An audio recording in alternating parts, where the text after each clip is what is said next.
Good morning. स्वागत है आपका हमारे चैनल डॉक्टर जी में। तो दोस्तों, आज हम रिव्यू करने वाले हैं दो इंजेक्शन के बारे में, या फिर यूं कहें, कभी कभार आपने देखा होगा कि इंस्टेंट कोई दवा के कारण या फिर एलर्जी की वजह से पूरे शरीर पर या पर्टिकुलर किसी शरीर के किसी अंग पर चकत्ते हो जाते हैं, दाने हो जाते हैं।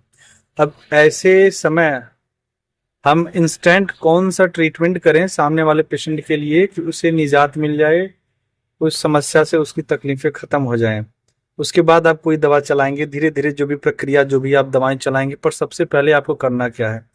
और दूसरा चीज ये भी है, यदि कोई व्यक्ति है लंबे समय से स्किन डिसऑर्डर में, जैसे खुजली हुआ, दाद हुआ, ऐसी बीमारी से यदि वो परेशान है, तो उसके लिए भी बहुत ही असरदार, बहुत ही अचूक है।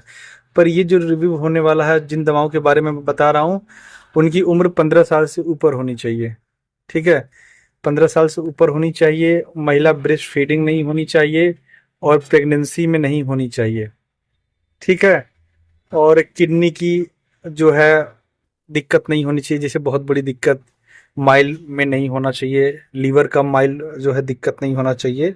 एक जो नॉर्मल पेशेंट है उसके लिए आप बेझिझक चला सकते हैं। तो आपको करना क्या है, 3 ml का सिरिंज लेना है, उसके बाद 1.5 ml एविल का जो यहाँ दिया है, ठीक है, ये इंजेक्शन है, इसमें फेनरामाइन होता है। ठीक है, और ये जो है डेक्सोना है, इसमें डेक्सामेथाजोन होता है। तो 3 ml की सिरिंज में 1.5 ml डेक्सोना लेना है और 1.5 ml एविल वो कर लेना, लोड कर लेना। उसके बाद बहुत स्लो जो है इंट्रावेनस आईवी में लगाना है, धीरे धीरे धीरे लगाना है।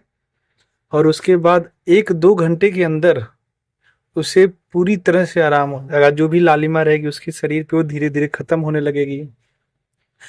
और इसका जो है सेवन है वो, अल्कोहल यदि आपने लिया है तो नहीं करना है, इसका आप विशेष ध्यान रखेंगे। यदि आप गाड़ी उड़ी चला रहे हैं तो उन दरमियान नहीं करना चाहिए, क्योंकि इसे लेने के बाद जो पेशेंट होगा उसको काफ़ी नींद आएगी, एकदम उसकी बॉडी जो होती है रिलैक्स हो जाती है। इसलिए इन बातों का आप लोग पूरी तरह से ध्यान दें, उसके बाद इस दवा को लें। और ये दवा बहुत ही कारगर है। ठीक है, कभी कभार आप ये भी देखे होंगे, कुछ मरीज ऐसे होते हैं, बॉटल चढ़ता है तो उनको रिएक्शन कर जाता है। उस केस में भी यदि वो रिएक्शन कर गया है, ठीक है, कई चीजें आप लगा सकते हैं। कुछ लोग डाइक्लोफिनेक का इंजेक्शन इंट्रामस्कुलर लगा देते हैं, 10 मिनट में पेशेंट को आराम हो जाता है। आपने भी देखा होगा किसी पेशेंट को बॉटल लगा है और कभी कभार पूरी शरीर कांपने लगती है, ठंड लगने लगती है। ऐसे में क्या, यदि आप उसको इंट्रा मस्कुलर जो है डाइक्लोफिनेक का इंजेक्शन लगा देंगे, ठीक हो जाएगा।